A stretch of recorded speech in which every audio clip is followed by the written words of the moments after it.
Hello friends, उड़ान centre के इस वीडियो में फिर से स्वागत है। पिछले वीडियोस में हमने इंग्लिश के इंपॉर्टेंट क्वेश्चंस में चैप्टर 3 तक फ्लेमिंगो का कर लिया था। अब चैप्टर 4 से आगे बढ़ेंगे। ये सभी क्वेश्चन बहुत इंपॉर्टेंट है, इन्हें कॉपी में नोट डाउन करके इनको बार बार प्रैक्टिस करें ताकि एग्जाम में लिख पाएँ। देखिए, अगला chapter from the diary of Anne Frank, इसमें पहला क्वेश्चन बनता है what does any right in her diary first ऐसे। एनी अपने डायरी के पहले लेख में वो क्या लिखते हैं इसके बारे में बताना है। इसमें लिखना है इन हर फर्स्ट ऐसे on the topic A chatter box. ये क्या करते हैं, एक लेख लिखते हैं जिसका नाम रखते हैं chatter box. Annie rote convincing arguments to defend her talkativeness. और एनी क्या करते हैं, अपने बड़बोलेपन यानी कि ज़्यादा बोलने की आदत को इसके बारे में लिखते हैं उसमें। उसके बाद she argued that talking is a students trait and she would try to control it. ज़्यादा बोलना और बड़बोलापन ये जो है, ये एक बच्चा का प्राकृतिक स्वभाव है, आदत है, लेकिन इसे कंट्रोल करना सीखना चाहिए। सी added that it would be difficult because it was inherited from her mother who was also very talkative। लेकिन इसको कंट्रोल करना तो चाहिए, लेकिन ये कंट्रोल करना थोड़ा डिफ़िकल्ट होता है क्योंकि वो जो बच्चा पलता है वो ज़्यादातर टाइम माँ के साथ बिताता है और मम्मी भी टॉकेटिव रहती है।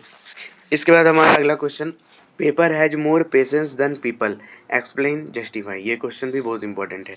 इसमें दिखाना है कि पेपर में लिखना किसी आदमी को बताने से ज़्यादा पेशेंस है पेपर में, इसको बताना है। ठीक है, इसमें हम लोग दिखाएंगे उन पॉइंट को कि किस तरह से किस इंसान को बोलने पर बताने पर वो टाइम के अनुसार देखेगा, लेकिन उसके पास समय नहीं रहे तो वो फिर पेशेंस के साथ सुनेगा नहीं।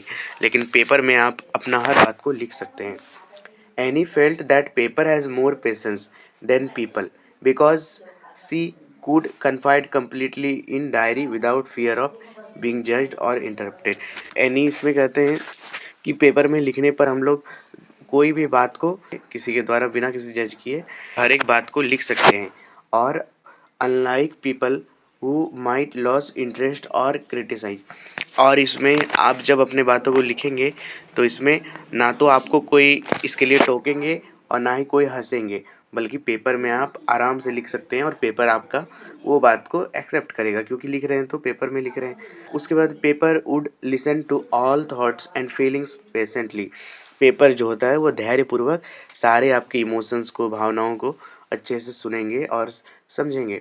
सी could write everything in her diary without any hesitation और वरी।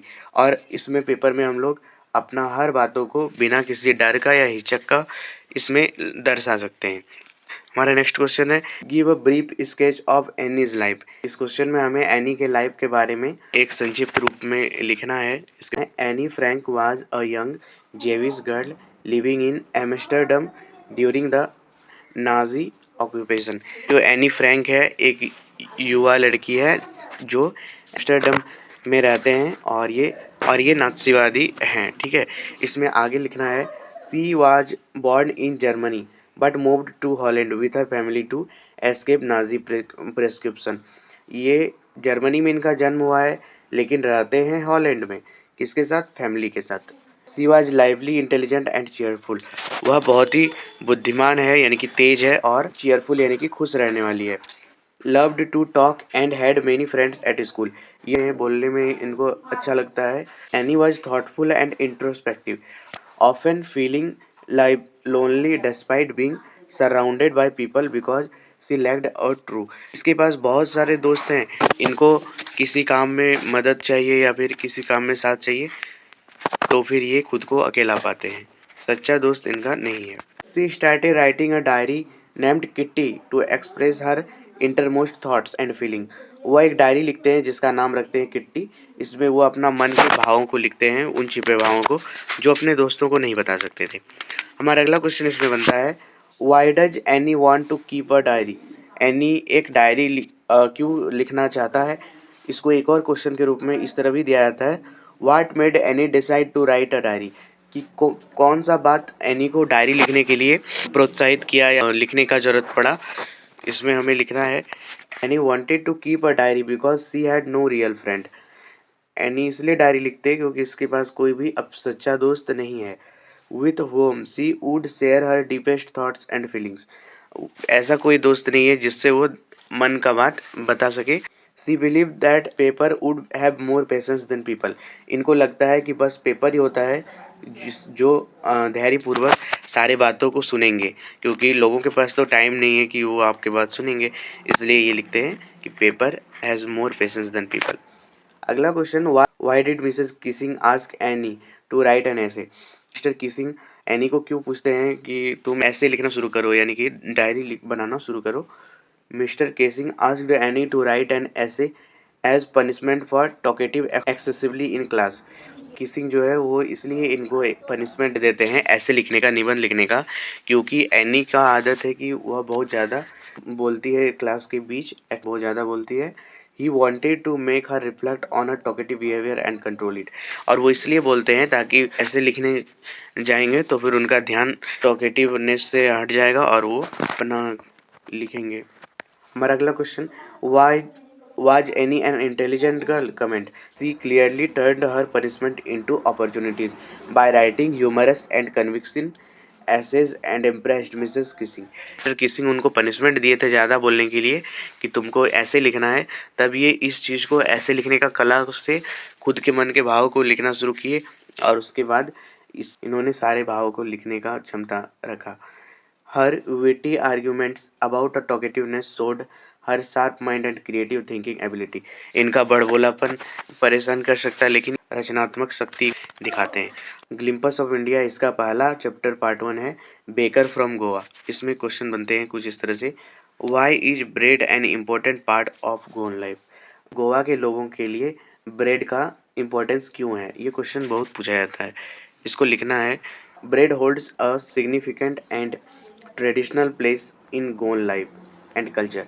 यानी गोवा के लोगों में ये जो ब्रेड का इम्पोर्टेंस है ये पीढ़ी दर पीढ़ी चले आ रहा है, यानी कि इन लोगों का रीति रिवाज से ये चला आ रहा है. It is an essential part of every celebration. ये इनके लाइफ में जीवन का सेलिब्रेशन होता है तो उसमें ये ब्रेड का इम्पोर्टेंस ज़्यादा है, मतलब ब्रेड को बहुत ज़्यादा इसको प्रायोरिटी दिया जाता है.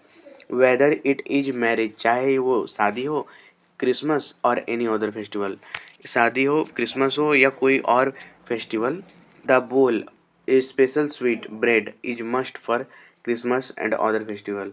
बोल का इम्पोर्टेंस ज़्यादा ये लोग देते हैं, क्रिसमस हो या फिर कोई दूसरा festival. Sandwich are prepared for daughters engagement and bread is essential for mid day meal of a bridegroom's family on a wedding day. शादी विवाह में भी इन सब का ब्रेड से बनी चीज़ों का महत्व है.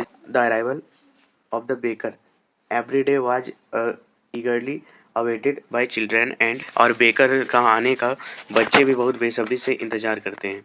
ब्रेड से बनी चीज़ों का इस्तेमाल करना घरेलू महिला है उनके लिए भी इम्पॉर्टेंट है और ये गोवा के कम्युनिटी के लिए भी बहुत ज़्यादा मायने रखता है. अगला question, when would the baker come every day, why did children run to meet him. Bakery वाले होते हैं वो कब आते हैं और बच्चे इसके लिए दौड़े क्यों चले आते हैं, क्योंकि वहाँ पर इनका ज़्यादा महत्व है. इसको लिखना है, the baker would come twice every day. ये जो बेकरी वाले आते हैं वो 2 बार आते हैं, डेली 2 बार आते हैं. Once early in the morning he set out on his selling round and again when he returned after emptying his basket. ये सुबह का समय जब वो अपना पूरा बेकर का सामान लेकर वो जब बेचने जाते हैं उस टाइम, और जब आते हैं खाली बास्केट यानी खाली झोला, खाली पैकेट्स के साथ, यानी कि आने और जाने 2 टाइम पर ये बेकर वाले पार होते हैं. The children would run to meet him because they longed for the bread bangles and sweet bread that he carried in the basket. बच्चे दौड़ते हैं क्योंकि ब्रेड से बना हुआ बैंगल्स जैसा कुछ स्वीट है, मतलब कि कुछ खाने का चीज़ है जिसके कारण बच्चे खींचे चले जाते हैं और उस उत्साहित भी रहते हैं. What are the elders in Goa nostalgic about. ऐसा गोवा के लोगों में क्या ऐसी बातें हैं जो उनके पुराने यादों से जुड़े हुए हैं, इसको लिखना है. ये क्वेश्चन भी पूछा जाता है. इसमें लिखना है, the elders in Goa are nostalgic about the good Portuguese days and Portuguese life. ये जो गोवा के लोग हैं ये पुर्तगाली जीवन शैली के उन दिनों को बहुत ही याद करते हैं और उस जीवन के रहन सहन को याद करते हैं. Remember the traditional bakers known as paders who were an essential part of Goan life. से जुड़े हुए हैं, इसीलिए ये लोग बेकर के रूप में बेकर की चीज़ को इम्पोर्टेंस देते हैं। हमारा इसमें अगला जो पार्ट है वो है कुर्ग का। Where is Coorg, what is the crop of Coorg. ये कुर्ग क्या है और ये कुर्ग जो है ये कहाँ पाया जाता है, यानी कि इसके बारे में डिटेल लिखना है। Coorg is located between Mysore and the coastal town of Mangalore. ये मैसूर और मंगलोर के बीच में पाए जाने वाला एक छोटा सा जगह है जो कि कर्नाटक स्टेट में है। The main crop of Coorg is coffee and it is smallest coffee producing district in India. और वहाँ पे सबसे ज़्यादा पाए जाने वाला कुर्ग में अगर कोई फसल है तो वो पाया जाता है कॉफ़ी। ठीक है, इसमें कॉफ़ी पाया जाता है। अगला है what are the two qualities of Coorg people. जो कुर्ग पीपल कुर्ग क्या लोगों में क्या विशेषताएं हैं, क्या उनके गुण हैं, वो लिखना है इसमें। The Coorg people known for their, ये हॉस्पिटैलिटी यानी कि ये अतिथि का सम्मान करते हैं और इनकी बहादुरी, ये दो चीज़ों से ये जाने जाते हैं। They are fiercely independent and possess strong marital tradition with serving in Indian army. इनमें से बहुत सारे लोग ऐसे हैं कुर्ग के लोग जो भारत देश में जो भारतीय सेना में अपनी सर्विस देते हैं, यानी कि वो देश की सेवा में जुड़े हुए हैं। अगला हमारा चैप्टर आता है इसमें टी फ्रॉम असम। इसका पहला question, where was Pranjal and Rajvir going to train. Pranjal और राजवीर ट्रेन से कहाँ जाते हैं। How was the scenery outside the train. Train के बाहर का दृश्य कैसा है। इसमें हमने लिखना है Pranjal and Rajvir were travelling by train to Assam. ये लोग दोनों जाते हैं Assam. Pranjal's father's manage a tea estate. Pranjal के पिताजी इस चाय के बागान को मैनेज करते हैं, यानी देखभाल करते हैं। The scenery outside was magnificent with soft green paddy fields giving to a tea bushes. ये ट्रेन के बाहर का दृश्य जो दिख रहा है वो चाय के बागानों से भरा हुआ है, जो कि हरा भरा दिख रहा है। इसके बाद the tea bushes covered the landscape a beautiful carpet of green as far as the eye see. और ये जो दृश्य दिख रहा है वो चारों ओर हरा भरा दिख रहा है, जैसे मानो कि कारपेट बिछाया हुआ हो। इस तरह से ये क्वेश्चन बहुत इंपॉर्टेंट क्वेश्चन था। अब हमारा अगला चैप्टर है चैप्टर 6 और 7 से मिजबिल द ओटर और मैडम राइड्स द बस। इसमें हम देखते हैं हमारा पहला क्वेश्चन मिजबिल से। How did Mijbil spend most of his time. Mijbil अपना ज़्यादातर समय किस में बिताते हैं। Mijbil spend most of his time playing with various objects. ये मिजबिल अपना ज़्यादातर टाइम बहुत सारे चीज़ों के साथ खेलने में गुजारते हैं, specially rubber ball and marbles. ये एक रबर बॉल और मार्बल से समय ज़्यादा इसमें गुजारते हैं। He also loved playing with water. इन्हें पानी से खेलना भी पसंद है। Splashing in the bath tub and creating wire pools. उसे पानी से खेलना अच्छा लगता है, जिसमें वो जब नहाने जाते हैं तो वो बाथ टब जो होता है उसमें पानी का छप छप करके वो खेलना उनको पसंद है। अगला है हमारा next question, what was Valli's deepest strongest desire, what did she fulfil it. Valli का जो सबसे गहरा जो इच्छा है वो क्या है और उसके लिए वो क्या करते हैं। जो वली थे उनका गहरा इच्छा था कि वो बस में सफ़र करके वो शहर जा पाए, और इसके लिए वो जब मम्मी उसके सो रहे थे उस टाइम पर ये बस पकड़ते हैं और शहर जाते हैं बस के थ्रू। इसको ही लिखना है हमें। देखिए ये 5 नंबर का पूछा जाता है तो इसको हम लोग थोड़ा बड़ा सा लिखेंगे। अगर ये 3 नंबर का क्वेश्चन रहता या 2 नंबर का तो इसे छोटा लिख सकते थे। हमें इसमें लिखना है Valli's deepest desire was to ride on the bus that travel between her village and nearest town. जो वली का बहुत ज़्यादा डीपेस्ट डिज़ायर था यानी इच्छा था वो ये था कि इनको गांव से शहर की तरफ बस से ट्रैवल करके जाना था, क्योंकि इनके लिए ये छोटी मोटी बात नहीं है, क्योंकि वो बच्चे हैं और उसका चलना वो बड़ा बात होता है इनके लिए। टू फुलफिल हर डिज़ायर, अपनी इच्छा को पूरा करने के लिए she listened carefully to conversation between neighbours and passengers to gather information about. जब इनको ये इच्छा पूरा करना था और ये इच्छा पूरा करने के लिए अपने पड़ोसी के मुंह से सुनते हैं कि किस तरह पैसेंजर और उनके बीच के हुए बातचीत को सुनते हैं और वो जाने का इच्छा बनाते हैं, प्लान बनाते हैं। She learned that the town why 6 miles away. उसे पता चलता है कि गांव से शहर के बीच की दूरी 6 माइल है। द फेयर वाज 30 पैसे one way and trip look 45 minutes. और इनको पता चलता है कि इसके लिए 30 पैसे की ज़रूरत है और जो डिस्टेंस है वो है 45 मिनट्स का, 45 मिनट का। She saved every penny she could resisting all temptation to buy toys और राइड मैरी गो राउंड। ये अपने सभी खिलौने के पैसे को बचाकर और मैरी गो राउंड को लेने के बजाय इस पैसे को बचाकर इकट्ठा करते हैं और finally overtook the journey alone. और वो अकेले इस यात्रा में, सफ़र में आगे बढ़ जाते हैं और यात्रा करके आ जाते हैं।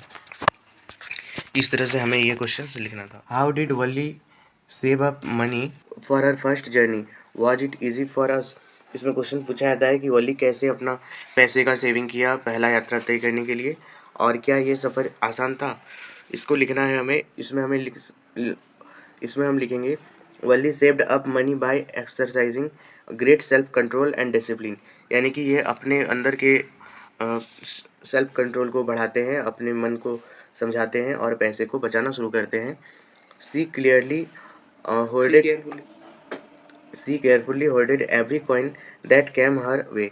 उसके पास जितने भी पैसे आते हैं, जिनके किसी के भी द्वारा चाहे दिए गए हो, उन पैसों को वो बहुत अच्छे से बचा के रखते हैं, इकट्ठा करते हैं।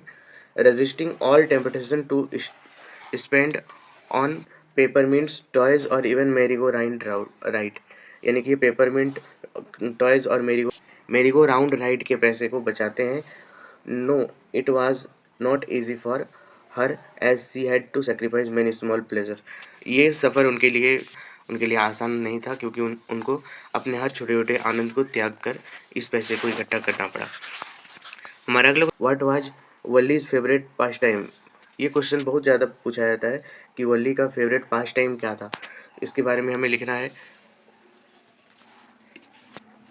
इसमें लिखेंगे Valli's favourite pastime was standing at the front doorway of her house and watching the street outside. या वली का सबसे फेवरेट पास टाइम वो था जब ये अपने दरवाजे पर खड़े होकर अपने गली के लोगों को यहाँ से वहाँ जाते हुए देखते थे कि कैसे लोग यहाँ से वहाँ गांव से शहर की ओर बस के थ्रू जाते हैं। ये देखना इनको ज़्यादा पसंद था। She would observe everything happening on the street particularly the bus. और ये गली के हर एक चीज़ को बहुत ध्यान से देखते थे, जिसमें चाहे बस का आना हो या फिर लोगों का रहन सहन, कुछ भी, कि लोग क्या क्या करते हैं, सबको बहुत ध्यान से देखते थे। Next question, what did Wali find out about the bus journey, how did the find this details. उसको बस की यात्रा के बारे में पहली बार पता कैसे चला और इसके लिए वो क्या क्या डिटेल्स इसके बारे में वो पता करते हैं। लिखना है कि उनका सफ़र का शुरुआती का time. Wali found out that the town was 6 miles from her village. उसे पता चलता है कि बस से गांव से शहर के बीच की दूरी 6 माइल है। द बस फेयर वाज 30 पैसे और किराया 30 पैसे है। वन वे, एक जाने का 30 पैसे, आने का 30 पैसे। And trip took about 45 minutes. और उससे पता चलता है कि ये जो सफ़र है 45 मिनट्स का है। She gathered this details by listening carefully conversation between her neighbour and people who used the bus regularly. उनको ये डिटेल मिलता है उनके पड़ोसी से और एक दूसरे आदमी के बीच में हुए बस के बारे में बातचीत से। ये डेली बस को देखते थे पार होते हुए, इसलिए इनका मन में ये भाव उठा कि बस से सफ़र करना चाहिए। इसलिए ये बड़ी ध्यान से इन बातों को सुन रहे थे अपने नाइबर के। She also asked a few discreet questions to collect information. और वो इनके बारे में और जानने के लिए क्वेश्चंस भी करते हैं। इसमें एक 5 नंबर का क्वेश्चन बनता है, what kind of girl was Valli. Valli कैसा टाइप का गर्ल है। Discuss her qualities like curiosity, courage and independence. Valli का क्यूरियोसिटी यानी कि इनके अंदर जो जानने का भाव, उसको बोलते हैं क्यूरियोसिटी। करेज यानी प्रेरणा, और इंडिपेंडेंस यानी स्वतंत्रता। इन तीनों के बारे में लिखना है। इसकी जगह पर कभी कभी ये भी देता है कि कैरेक्टर स्केच ऑफ वली, यानी वली का चरित्र के बारे में उनका कैरेक्टर लिखना है। Valli was an exceptionally mature and remarkable 8 year old girl. यानी कि यह 8 साल की एक ऐसी लड़की है जो displayed qualities beyond her age. Valli एक 8 साल की छोटी बच्ची है जो कि अपने समय से पहले ही खुद को मैच्योर पाते हैं। She was intensely curious about the world and possessed strong desire to experience new thing. और ये अपने अंदर की जो क्यूरियोसिटी है वो बहुत पहले ही विकसित कर लेते हैं, यानी कि बहुत पहले ही इनके मन में ये भाव आने लगता है और इनका मन हो जाता है कि पूरे दुनिया को एक बार समझा जाए, देखा जाए। जिस टाइम में बच्चे खेलते हैं इस टाइम में इनको अनुभव है, ये हर चीज़ों को गंभीरता से लेना शुरू कर दिए थे। एक्सपीरियंस न्यू थिंग्स इंडिपेंडेंटली, और इनका मन था कि ये सभी चीज़ों को स्वतंत्रता पूर्वक फील कर पाए, यानी कि अनुभव कर पाए। Her courage was evident in how she planned and executed her solo bus journey without telling her mother. और ये पता तभी चलता है जब वो अपने मन से बिना किसी घर में बताए पहली बार बस की यात्रा करने के लिए प्लान बना लेते थे। और सीकिंग एनीवन्स हेल्प, या फिर किसी की मदद करना हो तो उसके लिए भी ये आगे आते हैं। She showed great determination and self discipline by saving money patiently over many months. और ये कि वो बस की यात्रा करने के लिए से अपना खुद के छोटे छोटे से खुद के छोटे छोटे सेविंग को इकट्ठा कर करके इसके लिए कि बस की यात्रा करना है। जिस टाइम में बच्चे खेलते हैं इस टाइम पे ये पैसा इकट्ठा करके प्लान बनाते हैं। वल्ली वाज इंटेलिजेंट एंड ऑब्जर्वेंट। वल्ली जो है बहुत बुद्धिमान है और सब चीज़ों को बहुत गंभीरता से ऑब्जर्व करते हैं।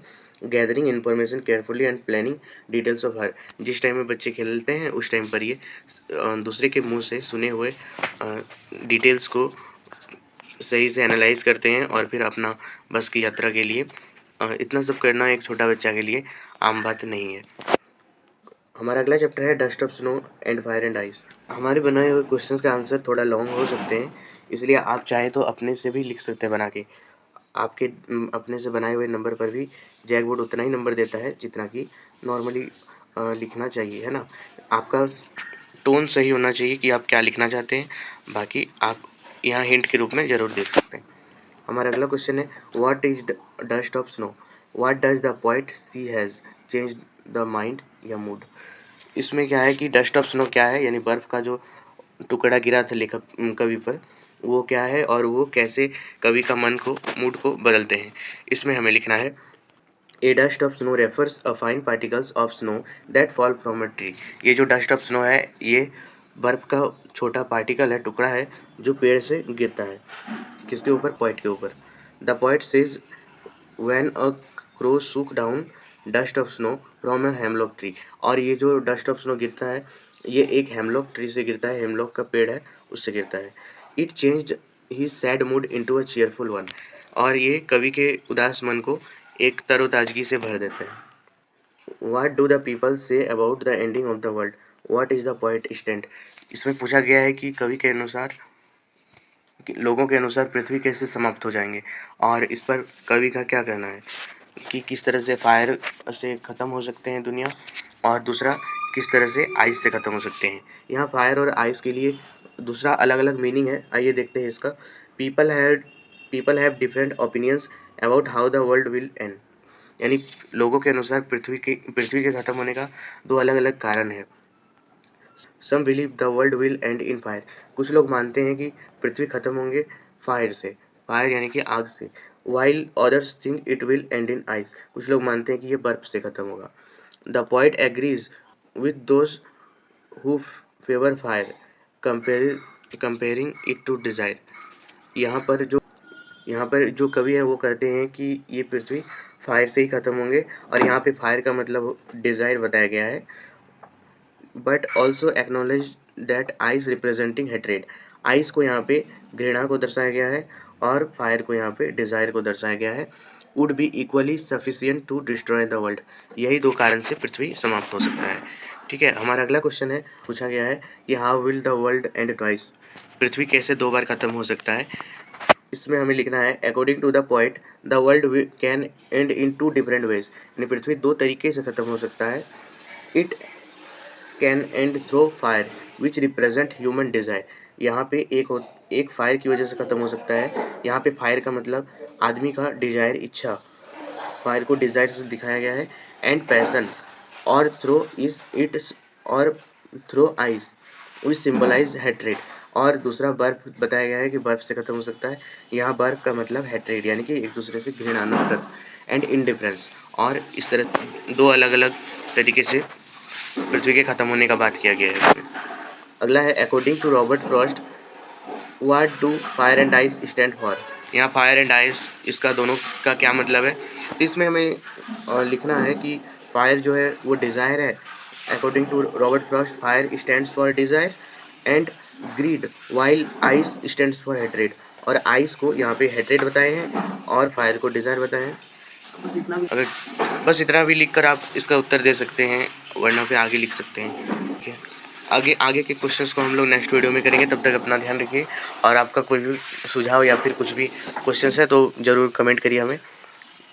मिलते हैं नेक्स्ट वीडियो में, अपने दोस्तों के साथ शेयर करिए। Thanks for watching.